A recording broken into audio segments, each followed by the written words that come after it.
She never expected him to take her home until he insisted she stay the night. She never expected him to take her home.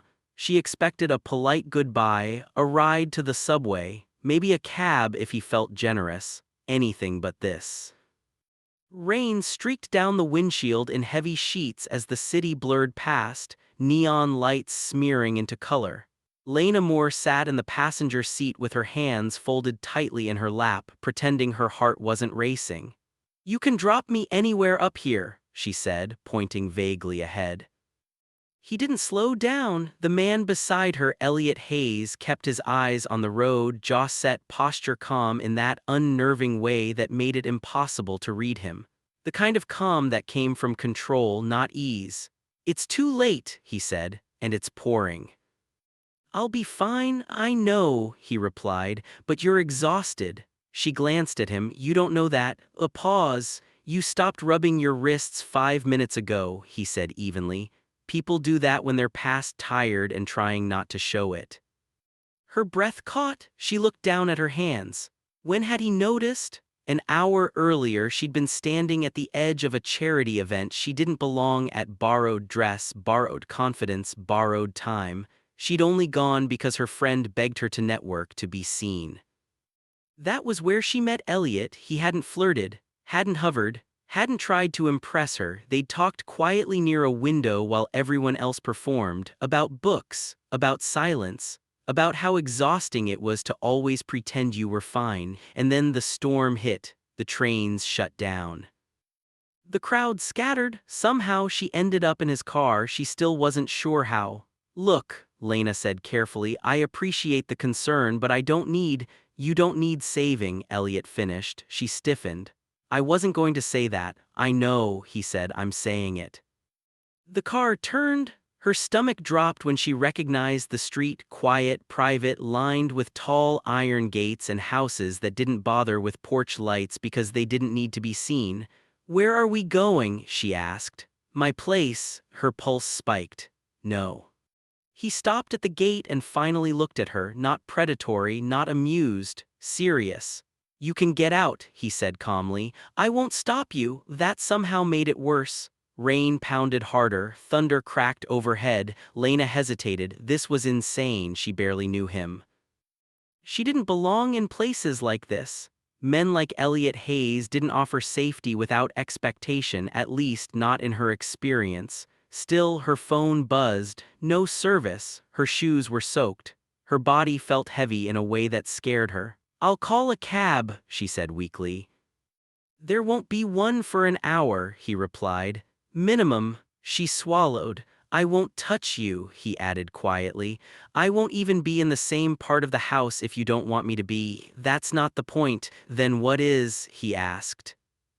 She searched for the answer and hated that she didn't have one. The gate opened silently. She didn't tell him to stop. That choice echoed louder than thunder. His house was warm, too warm, not in temperature, in atmosphere, soft lighting, clean lines, quiet. The kind of quiet that wasn't empty but deliberate.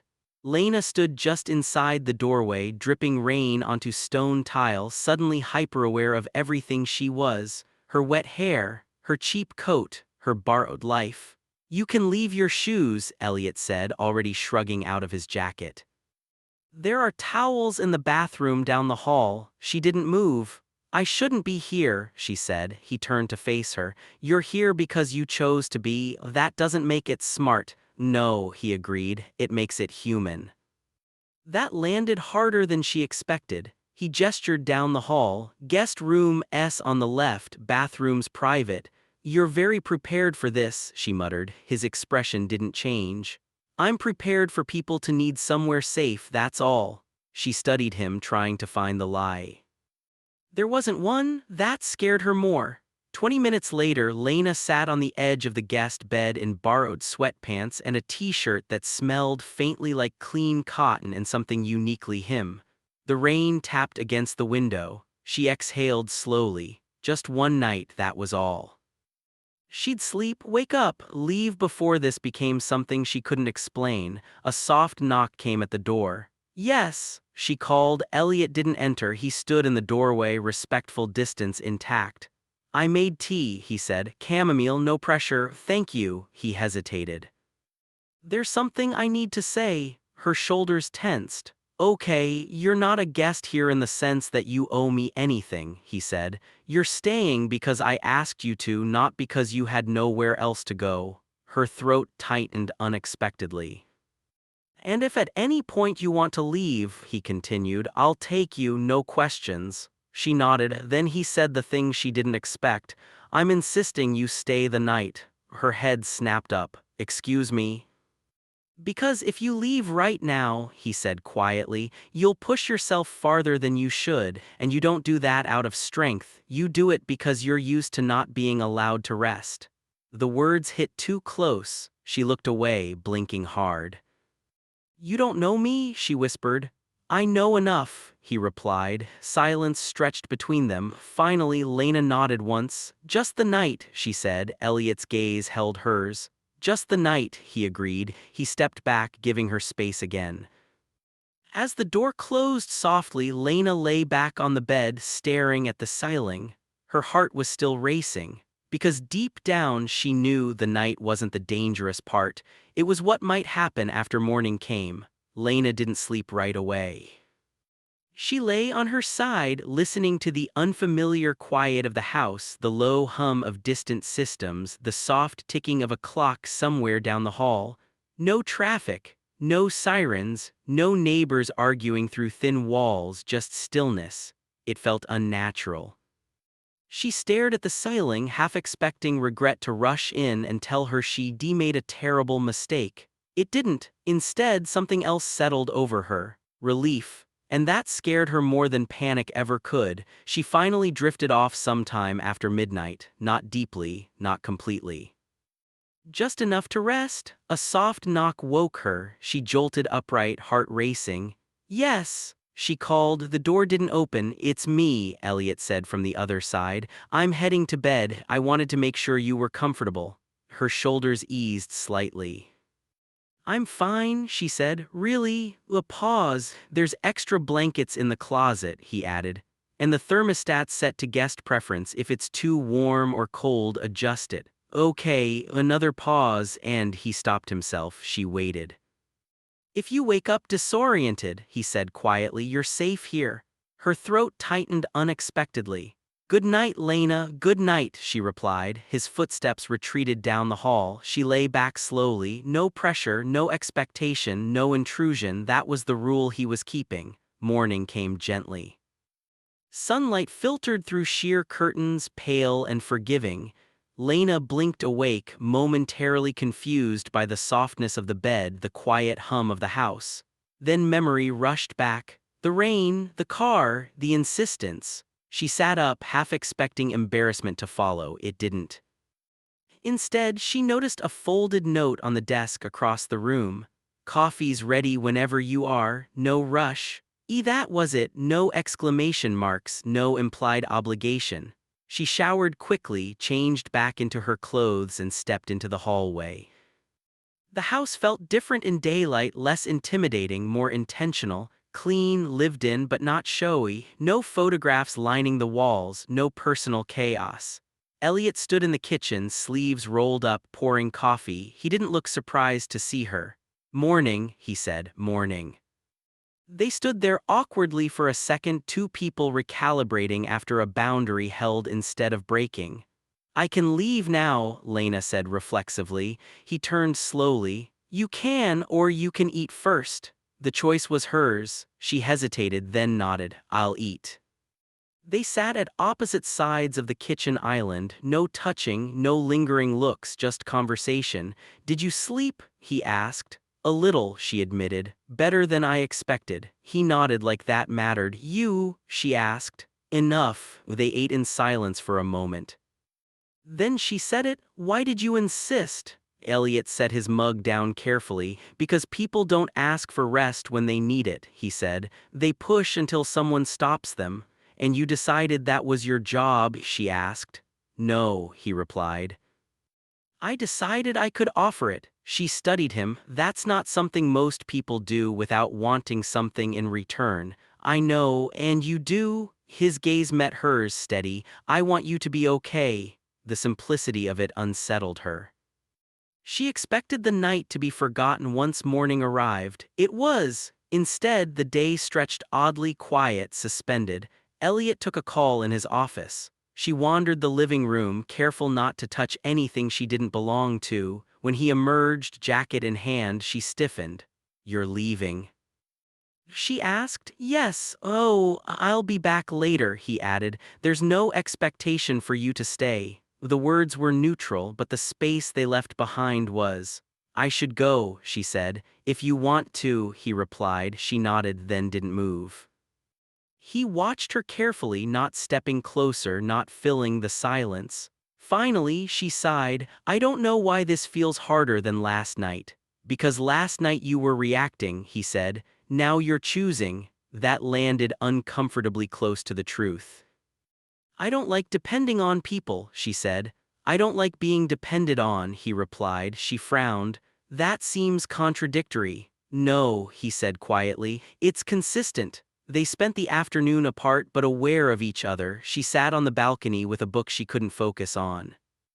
He took calls that carried weight she didn't ask about. At some point, thunder rumbled again in the distance. Lena flinched without thinking. Elliot noticed. He didn't comment, just turned the music up slightly, soft, instrumental. Another rule kept. That evening, as the sky darkened, Lena stood by the door with her coat in hand. "I should go," she said again, more firmly this time. Elliot nodded. "I'll get the car." Something in her chest tightened. "That's not what I meant." He paused. "Then what do you mean?" She struggled for the words. "This," she gestured vaguely between them, "the house, the quiet, feels like something I shouldn't get used to." "Why?" he asked. "Because it feels safe." He studied her for a long moment. "Safe doesn't have to mean permanent," he said. She looked up at him, "and temporary doesn't have to mean meaningless." The words hung there, not a promise, not a demand, just a truth neither of them had planned for. Lena lowered her coat. "I'll stay," she said, "just tonight." Elliot nodded once. "No expectations," he said. "No expectations," she echoed. But as she turned back toward the guest room, she realized something unsettling. The rules were still intact, the boundaries still standing. And yet, the night already felt heavier than the one before. Because this time, staying wasn't about shelter, it was about wanting to. Lena woke to voices, not loud, not urgent, controlled. She lay still for a moment, listening as the sound drifted faintly through the hallway. Elliot's voice, low and measured, and another man's voice she didn't recognize. Sharp, confident, familiar with the space. Her heart skipped. She checked the time. Just past 7, too early for guests, too early for explanations. She sat up slowly, suddenly aware that she was still in his house, still here after a night that was supposed to be temporary. The rules had said one night. She pulled on her sweater and stepped into the hallway. The kitchen lights were on, the voices clearer now. "Didn't expect her here," the other man was saying. "She's a guest," Elliot replied calmly. "A guest who stayed the night." A pause. Lena stopped walking. "That's not your usual pattern," the man continued. "I don't have a pattern," Elliot said. "You do," the man replied. "You just don't admit it." Silence followed. Then Elliot spoke again, cool, precise. "This conversation isn't appropriate." The other man sighed. "You don't bring people into this house unless you trust them or unless you're careless." "I'm neither," Elliot said. Lena's chest tightened. She turned back quietly and closed the guest room door. By the time she emerged again, the house was empty. A fresh mug sat on the counter. Another folded note beside it. "I had to step out, no pressure to stay. E." No explanation, no apology. She stared at the note longer than she meant to, no pressure to stay. She finished her coffee in silence, the echo of the conversation replaying in her mind. That's not your usual pattern. Neither of them had meant for her to hear it. But she had, and it mattered. Elliot returned late that afternoon. Lena was on the couch, scrolling aimlessly on her phone, shoes already on. He stopped short when he saw her. "You're leaving," he said. "Yes," he nodded once. I can drive you, that won't be necessary. He studied her for a moment. Did something happen? She met his gaze. Someone came by this morning. His expression didn't change, but something in his eyes sharpened. Who? I don't know, she replied, but he made it clear I don't belong here. That's not what. Elliot, she interrupted softly, you don't owe me explanations, but I need to be honest. He waited. This house, she said, gesturing around them, this space, it's too intimate for something that doesn't have a name. His jaw tightened slightly. I didn't plan for you to stay, he said. I know, she replied. That's what makes it worse. Silence settled, then he said it quiet, unguarded. I didn't expect to want you to. The words landed heavier than any promise. She swallowed. That's the problem. They stood there, the distance between them suddenly charged with meaning. I don't stay where I'm temporary, Lena continued. Not emotionally, not physically. You're not temporary, he said. She shook her head. You don't get to decide that alone. He exhaled slowly. You're right. That admission cost him something. She could hear it. I need to leave, she said, before this becomes something I can't walk away from, and if I ask you to stay, he asked quietly, her heart raced. Then I'll say no, she replied, because I don't want to be kept, I want to be chosen. The words hit him harder than she intended. He stepped closer, not invading her space just enough that she felt his presence. You are chosen, he said, then say it when someone else is listening, she whispered. The challenge hung between them. That evening the rain returned. They stood by the front door, both aware this was a moment that couldn't be undone. I can't promise you permanence, Elliot said. My life isn't built for it. I'm not asking for promises, Lena replied. I'm asking for clarity. He hesitated. That hesitation answered her. She reached for the door handle, and that was when it happened. Elliot moved, not fast, not forceful. He stepped in front of her, not blocking the door, just close enough that she had to stop. Lena, he said quietly. She looked up. For the first time since they'd met, his composure cracked. He pulled her close, not rough, not possessive, protective, grounding. Her breath caught as his hand rested at her back, firm and warm. I never wanted you to stay because you had nowhere else to go, he murmured near her ear. I wanted you to stay because you felt safe here. Her eyes burned. And what do you want? She whispered. His voice dropped lower. I want you to choose this, he said. Even if it scares you. The honesty undid her. Slowly she stepped back out of his arms, but not away. I need to think, she said. He nodded immediately. Take all the time you need. No pressure, no insistence. And that made the moment echo even louder. That night, Lena didn't leave, but she didn't stay comfortably either. She lay awake in the guest room, heart pounding, replaying every word, every look. The house felt different now, not like shelter, like a crossroads. And she knew whatever happened next wouldn't be about staying the night. It would be about whether she was brave enough to stay for something real. Lena left the next morning without waking him. Not because she was afraid of what he'd say, but because she knew what she would do if he said it. She slipped out quietly, the house still wrapped in dawn's soft silence. Her shoes were by the door where she'd left them, her coat hung neatly, untouched. Nothing in the space had tried to keep her. That somehow made leaving harder. The days that followed felt wrong in a way she couldn't explain. Her apartment was too loud, too small, too exposed. She caught herself pausing before opening the door, half expecting the quiet calm of Elliot's house behind it. She hated that instinct immediately. She threw herself into work, extra shifts, long hours, distractions stacked on top of distractions. Still, he was everywhere, in the way she paused before pouring tea.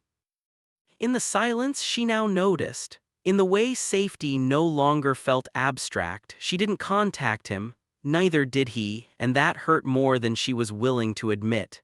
Elliot noticed the absence immediately, not just hers, but the quiet she'd left behind. The house returned to what it had been before, pristine, controlled, empty.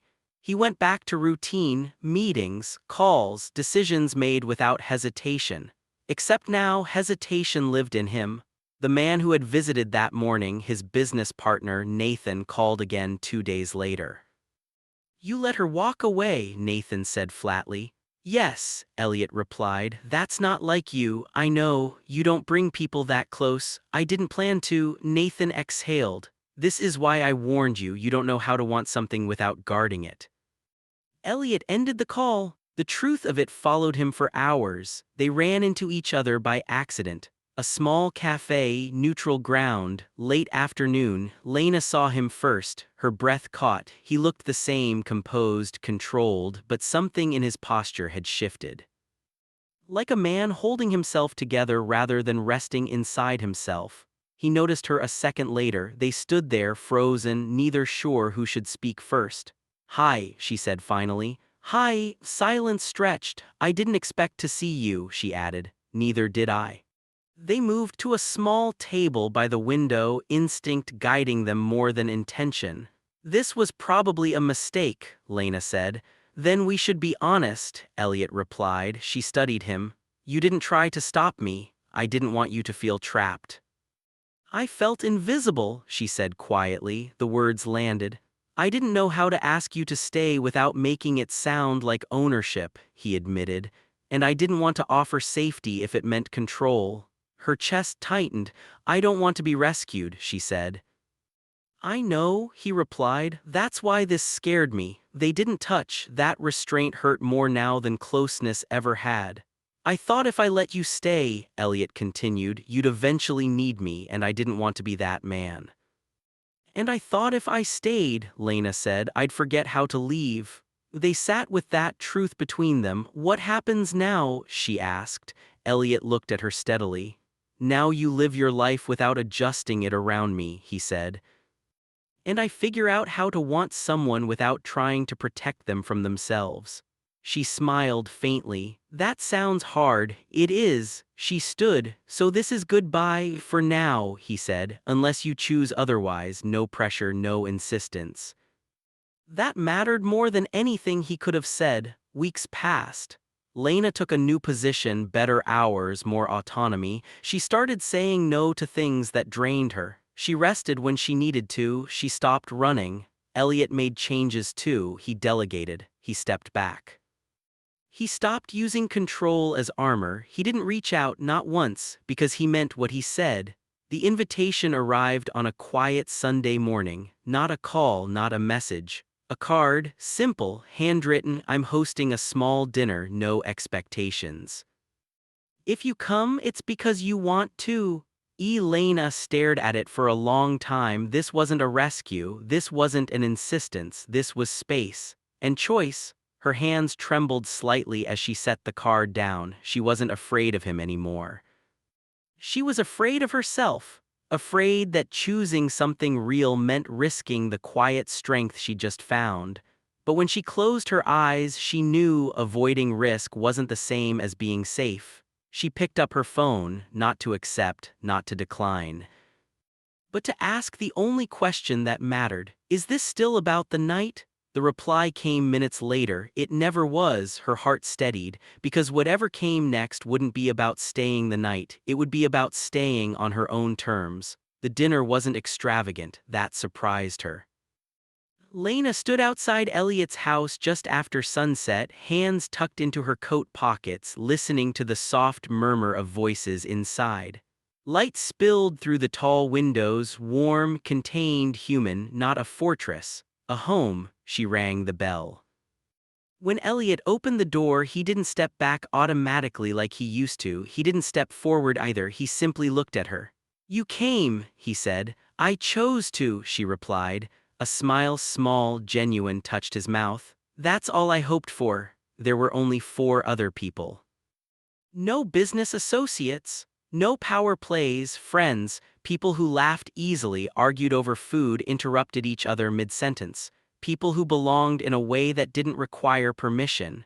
Elliot didn't hover near her. He didn't explain her presence. He let her exist beside him, unclaimed, unhidden.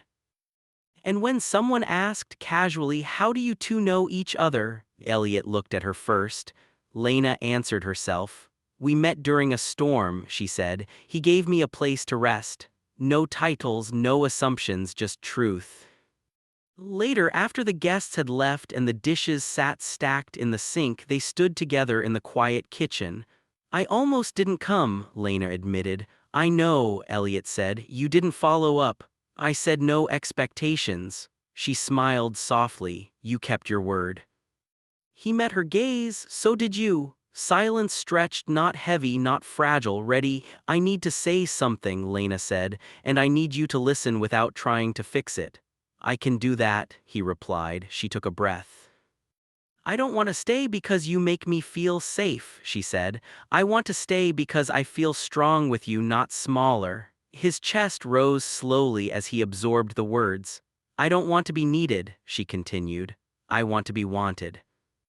Elliot nodded once. I don't want to save you, she raised a brow. I want to walk beside you, he finished. At your pace. Her throat tightened. That's new, she said quietly. So is this, he replied. They stepped onto the balcony together. The city lights glowed beneath them, alive, breathing. This time when he pulled her close, it wasn't to keep her from leaving, it was an invitation, and she accepted. I thought insisting you stay was about protecting you, Elliot murmured, but I learned something after you left. What?